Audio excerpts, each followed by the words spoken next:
هر کدوم از ماها که تو خانواده های اینا به دنیا می اومدیم الان جای اونا بودیم. خیلی راحت بود، ما مددجوی این مرکز بودیم و اونا مددکاری بودن که داشتن به ما خدمات میدادن. برای آقای رئیس جمهورم تعریف میکنم خودشون در مورد این آدما قضاوت کنن. ما اینجا یه زهرایی داریم که اون زمان 17 سالش بود، الان که دیگه 22 سال 21 سال داره. زهرا از اون سکس ورکرای خیلی بزرگ، یعنی توی 17 سالگی از اون سکس ورکرای خیلی بزرگ این شهر بود و خب نرخای خیلی بالا و خیلی هم فعالیت میکرد، یعنی روزی با چند نفر ارتباط داشت و پول در می آورد. یه روز صبح از یکی از مراکز دولتی، صبح شنبه هم بود، ساعت 8 صبح، یه خانومی اومده بودن اینجا بازدید که حالا ببینن که کار ما چجوریه، آیا مثلا مشکلی داریم یا نه. بعد من اینجا نشسته بودم، این خانمم اینجا کنار من نشسته بودن. بعد حالا زهرا از روز قبلش رفته بود یکی از شهرستانا با 16 نفر ارتباط داشت، مشروب استفاده کرده بود، با یه حال پریشونی، یه آرایشی وارد این اتاق شد. بعد این خانم، ببخشید من دقیقاً همون لفظی که اون خانم به کار برد و به کار میبرم، به این که از در اومد تو به من گفت خانم دکتر زود داروی منو بدین، خیلی حالم خوب نیست میخوام برم عجله دارم.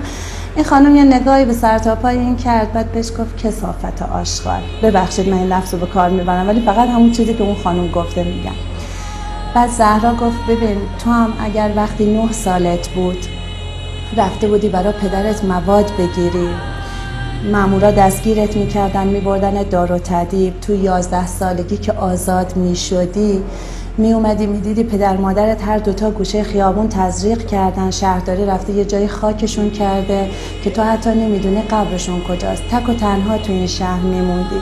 میرفتی همون خونه‌ای که قبلا با پدرت اینا زندگی میکردی، یه افغانی که میومد اونجا تو 11 سالگی بهت تجاوز میکرد، بعد تو میترسیدی، با چشم گریون میرفتی پیش صاحبخونه زنگ میزد نیرو انتظامی، میومدن تو رو با اون افغانی عقدتون میکردن به هم دیگه. از 11 سالگی الان 6 سال بود گوشه دستشویی خونه این افغانی زندگی میکنی و این مواد فروش روزی شاید تو رو در اختیار 10 نفر قرار میده و از این پولی که در میاری حتی به اندازه غذا بهت نمیداد. غذا تو باید میومدی توی مرکز میخوردی.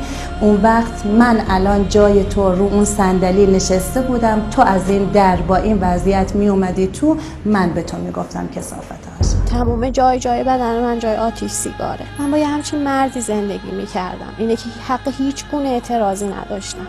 میترسیدم وقتی تیز برو میذاش روی شارک بچه‌م، میترسیدم. تا اون 2 آقا رو دعوت کرد، 2 آقا اومدن خونه ما اون شب. بعد از اینکه خوب نشستن مصرف کردن، به من گفت سپیده هر چی خواستن این 2 داداش، به هم اینجوری هم صداشون زد، هر چی خواستن این 2 داداش در اختیارشون میذاری. من اولش نفهمیدم چی میگه. وقتی برگشتم اون 2 آقا رو نگاه کردم تازه فهمیدم که چی بوده جریان. رفت توی اتاق رو در رو قفل کرده از پشت و منو با اون 2 آقا تنها گذاشت.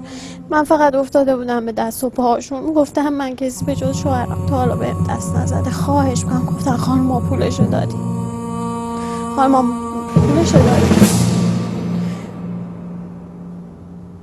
خیلی بد بود.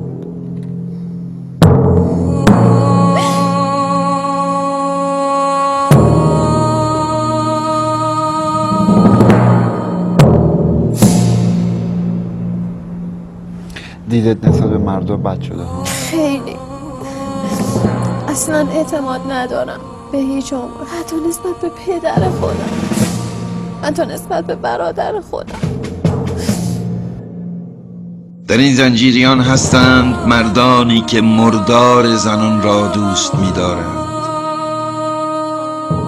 در این زنجیریان هستند مردانی که در رؤیایشان هر شب زنی در وحشت مرگ از جگر برمی‌کشد فریاد.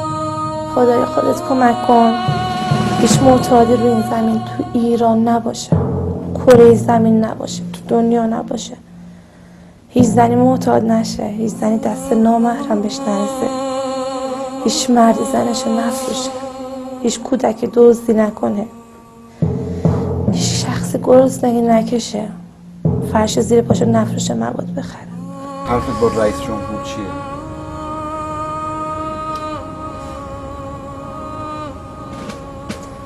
نمیدونم.